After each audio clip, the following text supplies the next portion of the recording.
O crime organizado entrou no futebol brasileiro.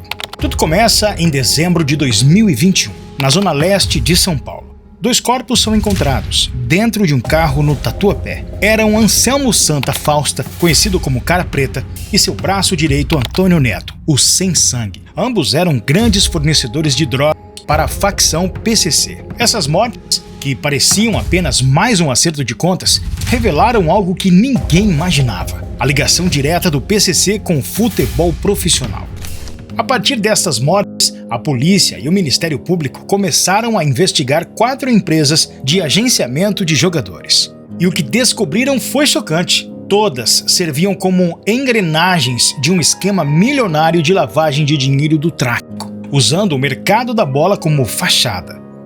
Elas juntas tinham aproximadamente 200 atletas entre seus agenciados. De meninos nas categorias de base até atletas com fama internacional e passagem pela seleção brasileira. O mecanismo era engenhoso: contratos, comissões e transferências internacionais. Camuflavam o dinheiro do crime, transformando lucros do tráfico em cifras legais do futebol. Essas agências não lidavam com nomes pequenos. Entre seus representantes estavam Éder Militão, zagueiro do Real Madrid, e Lucas Beraldo, defensor do PSG, ambos agenciados por empresas sob investigação. Até hoje não há qualquer prova de que os atletas soubessem da origem criminosa dessas agências. Mas o simples fato de estarem dentro desse sistema já mostrava o quão fundo o crime havia se infiltrado.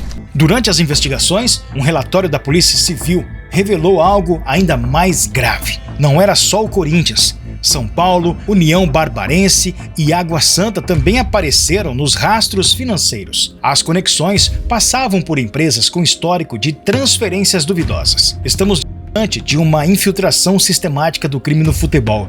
O esquema pode ser tão grande quanto a máfia das apostas no futebol. As palavras são do promotor Lincoln Gacchia, especialista no combate ao PCC, e ele foi direto: isso aqui pode ser apenas a ponta do iceberg. Foi então que o nome reapareceu: André Glitzbach, empresário que conhecia os bastidores como poucos. Preso, ele decidiu falar. Em uma delação premiada, Glitzbach entregou documentos, mensagens e contratos que mostravam como o PCC usava agentes de jogadores para lavar dinheiro. Segundo ele, parte dos lucros de transferências internacionais era desviada para empresas controladas pela facção, mas sua colaboração teve um preço. Em 2022, ele foi sequestrado e levado para uma casa usada como alojamento de jovens jogadores. Passou 9 horas em cativeiro, sendo julgado num tribunal do crime. O motivo, segundo ele, um desvio de 200 milhões de reais em criptomoedas, o caixa do PCC. De acordo com a delação de Glitzbach, o Tripa, sócio da Lions Sports, teria participado do sequestro a mando do PCC, mas o caso foi arquivado pela justiça. Mas o detalhe é onde ele aparecia. Ele circulava nos ambientes mais respeitados do futebol.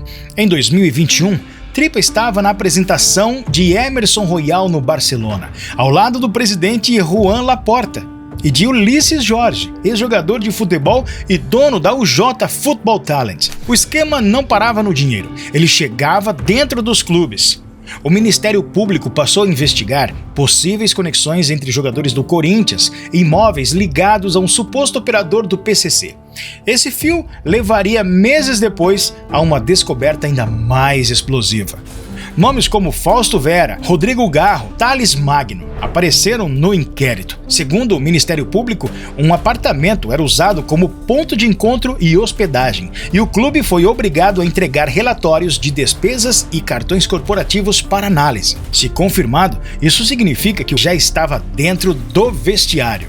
Enquanto isso, as mortes não paravam. Em 2023, um homem chamado Rafael, conhecido como Japa, foi encontrado morto com um tiro na cabeça. Mensagens em seu celular mostravam que ele era sócio oculto da FFP Agency e um dos elos entre o PCC e as negociações de jogadores. As conversas interceptadas revelaram algo inesperado. Danilo Gabriel de Andrade, o ex-meia campeão mundial com o Corinthians e hoje técnico da base, trocava mensagens com Japa sobre jovens atletas. Danilo era consultado em grupos de WhatsApp sobre jovens promessas avaliava quem valia a pena ser agenciado e suas opiniões eram decisivas para as empresas ligadas ao PCC escolherem em quem investir. Um dos casos era o do volante Duqueiroz, destaque da base do Corinthians. Danilo o descreveu como o melhor jogador do elenco sub-23. Logo depois, a agência suspeita fechou o contrato com ele.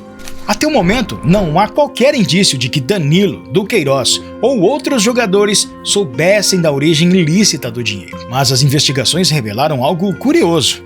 Fotos de Danilo posando com uma arma em punho ao lado do investigador Marcelo Roberto, o Xará, o mesmo que em outra imagem, periciada pela polícia, aparece ao lado de André Gritzbach, o empresário executado com 10 tiros a mando do PCC. Com as agências sob vigilância, os investigadores seguiram o rastro do dinheiro e chegaram a algo ainda maior: o patrocínio da casa de apostas VaideBet ao Corinthians. Um contrato avaliado em 360 milhões de reais, celebrado como o maior da história do futebol brasileiro.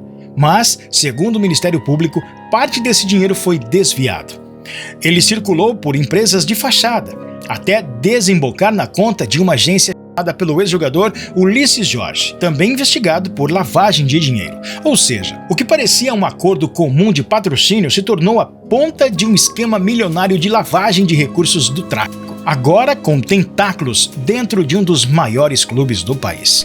O crime organizado conseguiu entrar no futebol, afirmou o promotor Lincoln Gakia. Eles estão usando o esporte para lavar dinheiro, inclusive em negociações internacionais de jogadores. As investigações avançaram e em 2024 o Ministério Público de São Paulo ampliou o cerco. Agora o alvo era o próprio Corinthians. E as suspeitas apontavam para uma infiltração direta do PCC dentro do clube.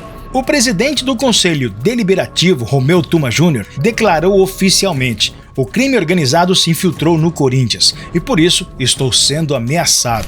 O promotor Cássio Roberto Concerino passou então a seguir um novo fio da teia. Imóveis usados por jogadores do elenco que, segundo as investigações, pertenciam a José Carlos Gonçalves, o alemão, apontado como figura de peso dentro do PCC. Jogadores como Fausto Vera, Rodrigo Garro e Thales Magno foram ouvidos como testemunhas. Nenhum deles é investigado. Mas o Ministério Público quer entender por que o clube escolheu esse imóvel específico e quem intermediou a locação.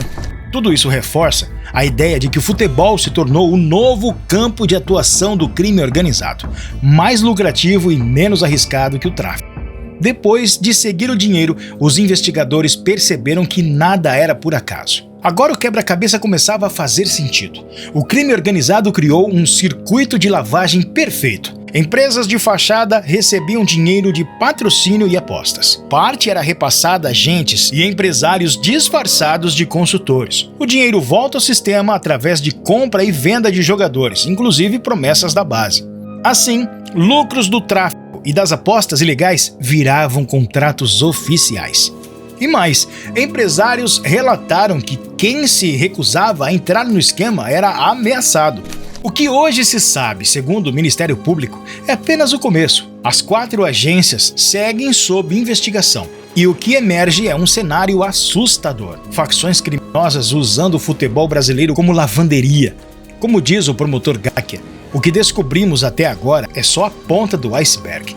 O futebol virou um novo paraíso da lavagem de dinheiro. E você acredita que, se investigar mais a fundo, descobre mais sujeira no futebol brasileiro? Quero saber a sua opinião.